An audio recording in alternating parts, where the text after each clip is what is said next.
I'm Stella. And I'm Tarrant, and this is Meeple University's preview for the new Neighbourhood expansion of Welcome To. At the time of filming this video, Welcome To second printing and the Neighbourhood expansion is an active project on Kickstarter, so the art and the rules may not be final. So let's check it out. The second printing of Welcome To, which was successfully funded on Kickstarter in November 2018, also comes with 4 additional themed versions of the game: Doomsday, Halloween, Winter Wonderland, and Zombie Outbreak. The Winter Wonderland module works the same way as the base game, except that when it comes to final scoring, find the longest unbroken streak of houses in directly ascending order on each of your streets, and string a sequence of holiday lights between them. Then you will score 1 point for each house in those sequences. So for this here, 3, 3, and 4 for an additional 10 points on top of all of the existing points in the game. In the Halloween module, in addition to the normal actions, there are certain Halloween-friendly houses which show a ghost and a candy icon. When you draw a house number into one of those houses, you then choose either trick or treat for that particular house. Printed at the top of each player's player board are some bonuses for tricks and some bonuses for treats.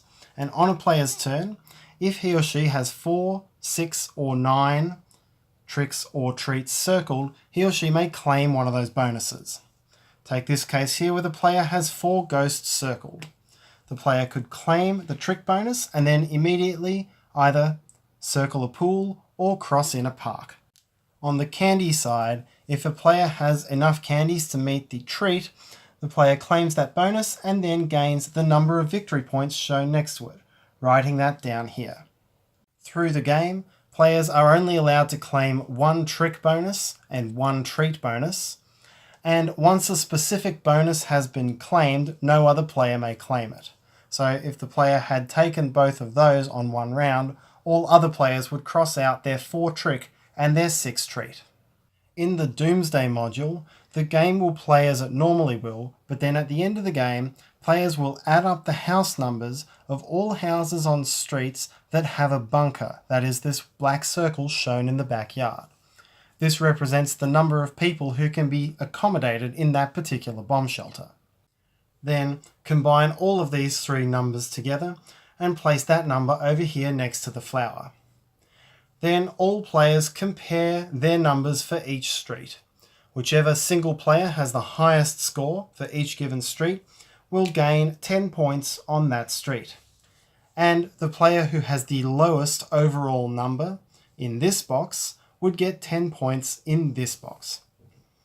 This is then added to the player's final score.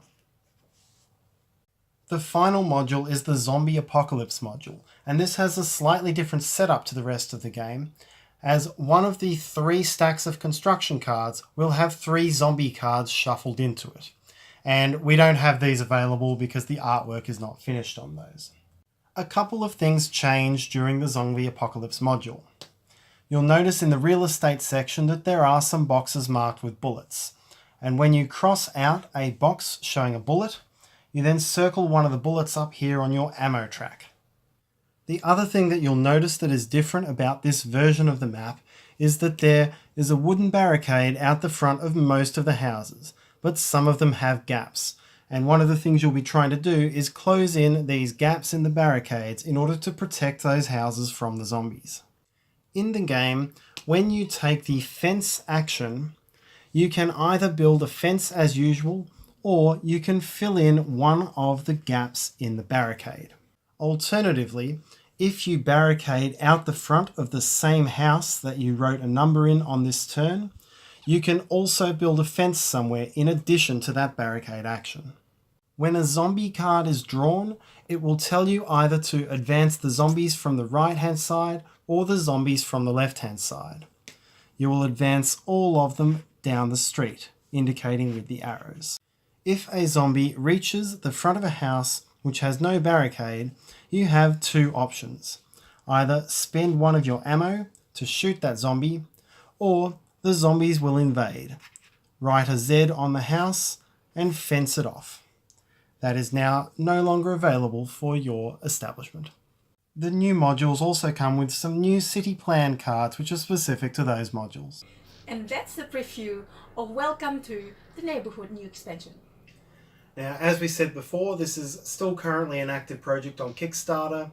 The rules have been released slowly, and so what you've seen here is subject to change before the final version.